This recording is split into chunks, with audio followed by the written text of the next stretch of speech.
Basketball fans, welcome back. So this season 5 of the Basketball Africa League has been exemplary, and through the weeks leading up to the Kalahari conference and Sahara conference, I've released videos analyzing the games.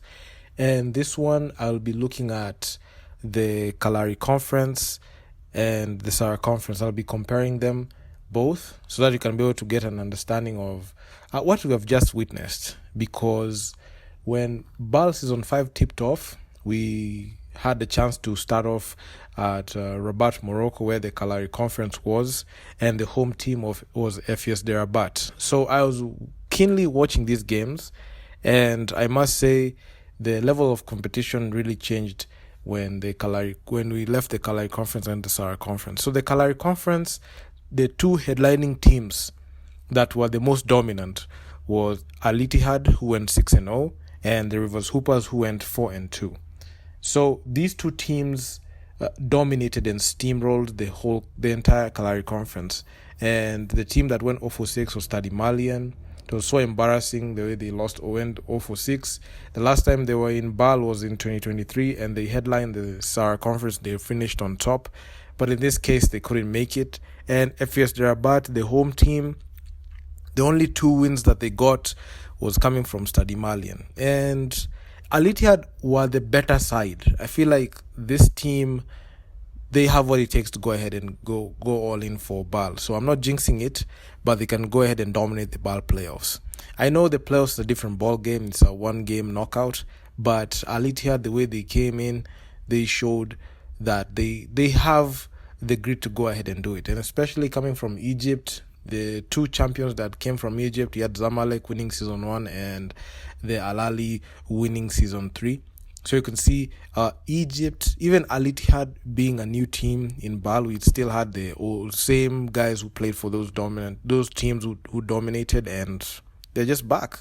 And Rivers Hoopers, building up from where they came, especially in BAL season 4 where they finished third. They came in strong with a 4-2 record. And the 2 losses that Rivers Hoopers lost, they were all at the hands of Al Ittihad. So you could see there was a point in the first round of games, you could see Al Ittihad went up 3-0, and Rivers Hoopers were 2-1. So that at some point, somebody's all had to go, and those Rivers Hoopers. And both teams did very well, and they were very solid in the way they played, and I talked about them in detail when I was making my videos. So if you haven't checked them out, please go ahead and check them out. They are very good. I talked about all the 12 games and looked at them on a game by game. So things were looking very predictable in the Kalahari conference when we started, because at the moment the Al Ittihad team won their 4th game. Even entering the 5th game, they already clinched a playoff spot, and Rivers Hoopers clinched it after the 5th game that they played. So this was not it was not that competitive, but hey, I mean, getting into the BAL playoffs is not an easy feat. And the home team, FES de Rabat, continued to disappoint, and they really struggled. FES de Rabat, when the Kalahari conference was, the first ever Kalahari conference was in BAL season 4 in South Africa, FES de Rabat showed that they were that team that dominated. And looking at their performance last season and this season, there's a very huge difference. I know there was a personnel shift, and looking at the way these teams, this FES de Rabat team played last season, the major upset that they had was getting knocked off in the first round by the Cape Town Tigers. So that was very sad to see their top seed getting knocked off like that. And in this one, they looked a shell of their former self, and they looked like they are not as dominant. They are not as scary as you might have thought. Then Stade Malien, they just failed. They couldn't. They had a very different roster from what we saw in BAL season 3, and they couldn't get their game together to even pose even a threat or even resistance to the other 3 teams. So Al Ittihad and Rivers Hoopers were the teams to watch in the Kalahari conference, and FES de Rabat now are going to wait for the outcome of the Nile conference to see if they have managed to have a better point differential, or they think that they have a better record. If by any chance the 3rd place team in the Nile conference fails, FS Rabat get an automatic qualification in there. So the Kalahari Conference, that's what really happened. Then the most interesting conference was the Sahara Conference. I mean, this one, I felt like AS Ville de Dakar, the home team, had what it takes to go ahead and dominate. And for sure, in the first half of games, in the first 3 games they played very solid. They had a 2-1 record. They beat Petro, they beat US Monastir, and they lost to Creole Star in a clutch game. So when I saw that, at some point they were leading and they were on top. Then they went ahead and lost 3 straight. They lost to Creole Star, they lost to Petro, and they lost to USM, subsequently leading them to fall off from the 1st seed to the 4th seed. So that was very sad. And when I was watching these games, I honestly felt like the team that can get walked on was Creole Star, and I must say I underrated them a lot, and I didn't think that they had what it takes to go ahead and even qualify. But boy, was I wrong, because they finished a 3-3 record.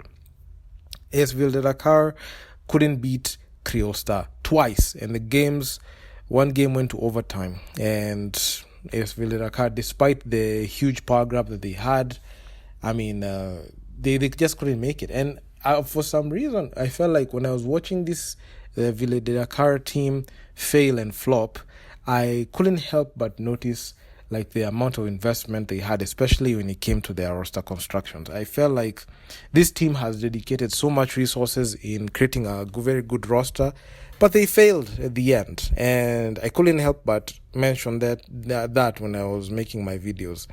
And they are one of the most disappointing teams I've seen. So Ville de Dakar, even before you get into Petro de Londa and US Monastir and how I think about them, Ville de Dakar had a huge power grab. They signed Ater Majok, they signed Abdullahi Haruna, they signed Will Perry, and they signed Devin Eke in a power move. So these signings were supposed to help them go in and win BAL. And on paper, they were the better team. They were the best team. They looked like a team that they are going to go ahead and win it all. And we have seen majority of the time these huge power grabs lead to wins. And we have seen time and time again, like sometimes you need like those stars to get you over the edge so that you can be able to win these tournaments. But unfortunately, that was not the case. And this is the first time we're seeing Abdullahi Haruna, Ater Majok, Will Perry, Devin Eke, sit out the whole BAL playoffs. And the way they ended and the way they finished those games was very embarrassing. Then Creole Star, this team, I had not put a lot of stock into them. I feel like the reason as to why I held that premise was the fact that when they played in the Elite 16, they couldn't beat my Nairobi City Thunder, and Nairobi City Thunder beat them twice. And the first time they met, it was a blowout win, and the second time was in the finals. It was a very close game. Both teams are already qualified, so it is what it is. So Creole Star just, they didn't look like that frightening. But unfortunately for Creole Star, there was another scandal that I saw, and it was crazy. So there's a serious scandal that surfaced from multiple Creole Star players in the BAL. So I saw African Ball is Life made a post on this, but later on deleted it. And I am Ayo. He came out and made a post talking about this on X.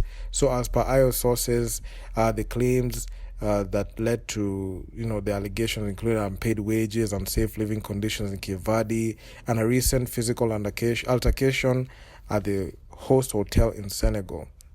So the things that you need to know about the allegations, there are serious allegations. So one of the Creole Star international players was allegedly physically attacked in a hallway at their hotel in Senegal. So that was very serious. So newly signed players say they were misled about accommodations upon arrival in Cape Verde. So that was a crazy thing, and even subsequently leading to McGlynn departing Creole Star after they have made the playoffs, and he went to Urunani. So yeah, that's a very huge hit.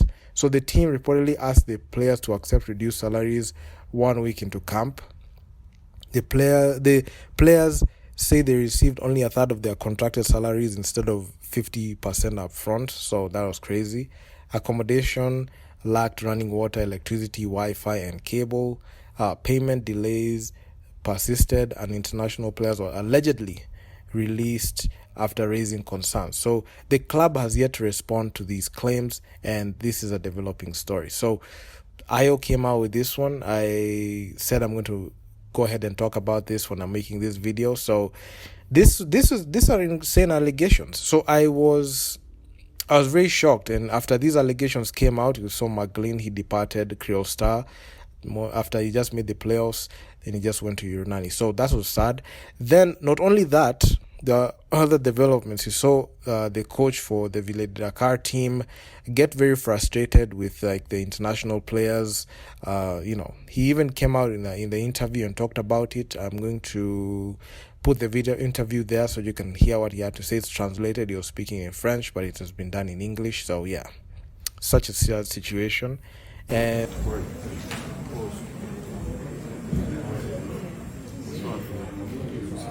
bon, il faut le dire, hein, ce fut vraiment une grosse déception. Donc, parce que cette qualification, donc, au départ, était à notre portée. Okay? Quand je parle de déception, c'est un peu par rapport à le début que nous avons fait. Okay? Battre des équipes donc, comme Monastir et Pedro en match aller. Donc, nous laisser faire croire que vraiment on allait faire un très bon parcours. Mais malheureusement, on s'est fait rattraper, le résultat et le jeu aussi. C'est ce qui a fait un peu la déception. Mais je pense qu'il faudra aussi féliciter les joueurs et surtout les joueurs locaux avec lesquels nous avons travaillé. Bon, je pense que à ce niveau-là, la gestion des joueurs professionnels, parfois c'est pas très aisé. Si on n'a jamais eu vraiment l'expérience de les gérer. Jusqu'à présent, on n'avait que des joueurs, on travaille que sur le plan local. Donc la gestion de ces joueurs est beaucoup plus aisée. Maintenant, pour les professionnels, on pense qu'on peut le gérer avec une certaine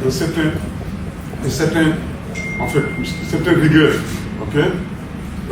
Parfois, c'est pas aussi simple que ça. Et je pense que c'est ce qu'ils me connaissent, c'est ce qui connaissent ma philosophie du basket.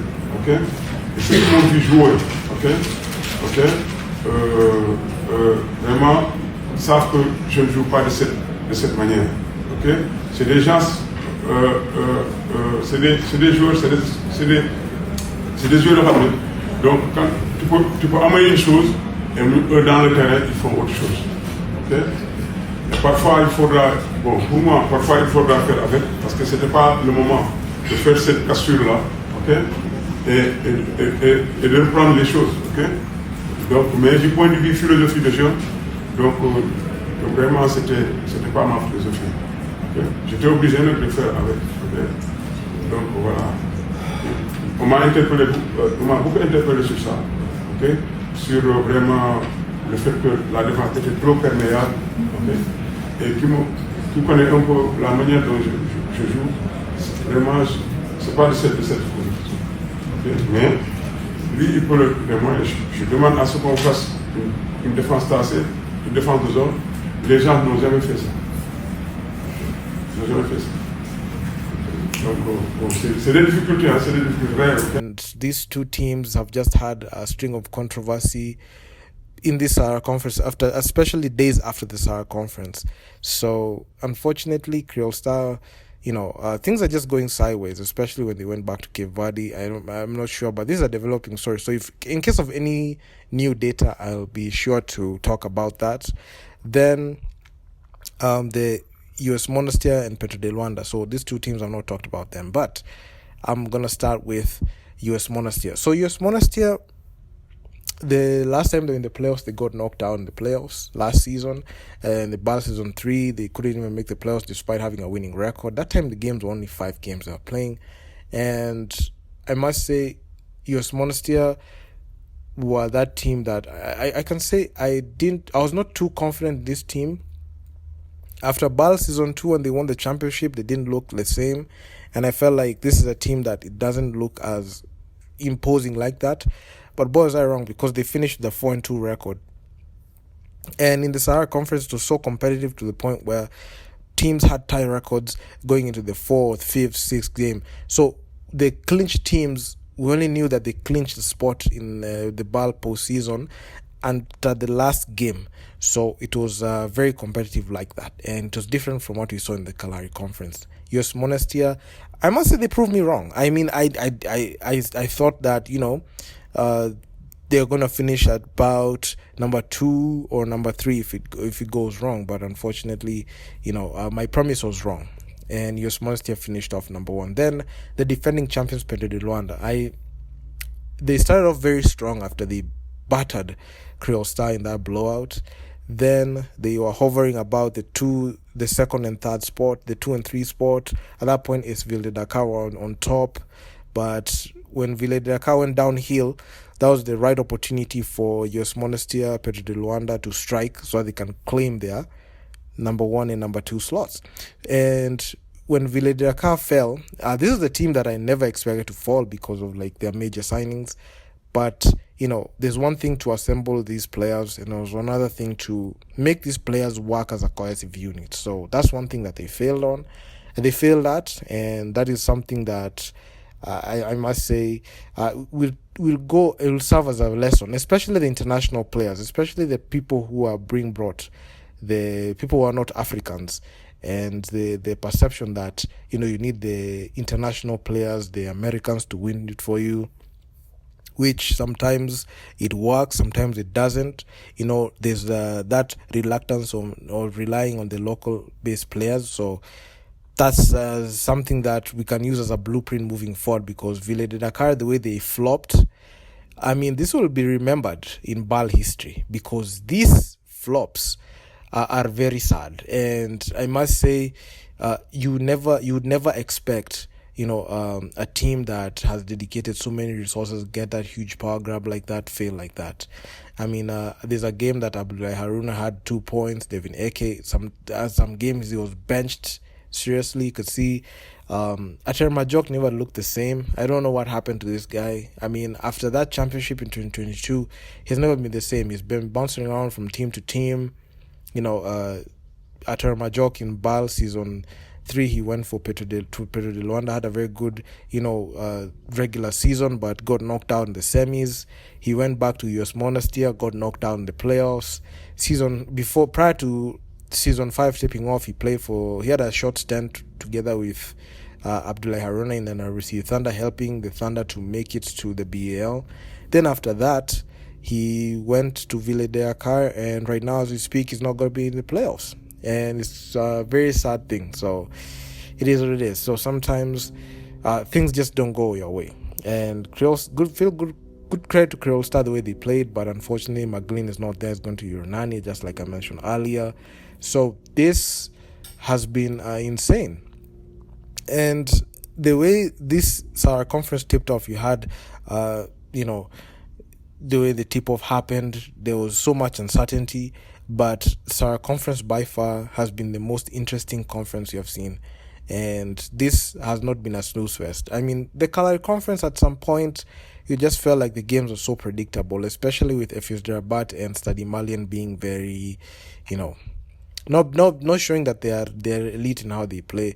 But, it was so predictable. But in the Sahara Conference, anything could happen.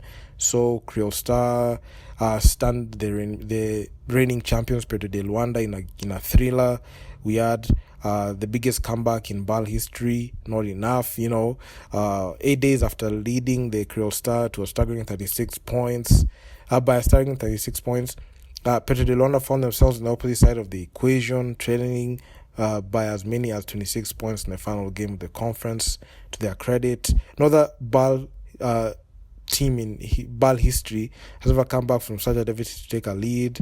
However, it was short-lived. So these only 2 other teams in BAL history have come back from 20 point down to take the lead. So, that's another thriller. We had multiple overtime games involving Creole Star, so that is very important. And AS Villa Dakar, they disappointed. They had their moments, but it wasn't enough in the first half. But in the second half, they lost.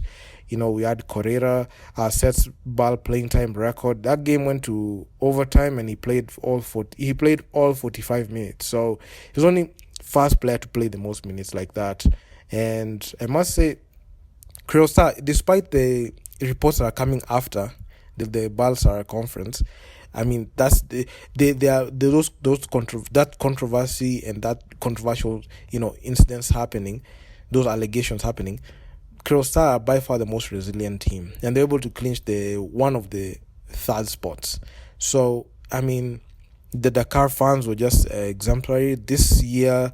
They broke the charts. I mean, they broke the records. They went ahead and had like damn near like 47,000 people in attendance. So there are no unbeaten teams in the Sahara Conference. So since the introduction of the BAL conferencing system, no team in the Sahara Conference has ever finished unbeaten. So a year ago, US Monster finished 3-3, and this year it was Petro de Luanda's turn to finish 3-3. So yeah, so the fans were magnificent. 47,000 who attended.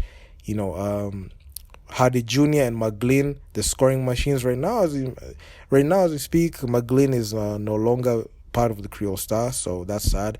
2 days after Patrick McGlynn scored a conference high to 9 points to lead Creole Star to a 95-92 overtime win over Ville Dakar on May 1st.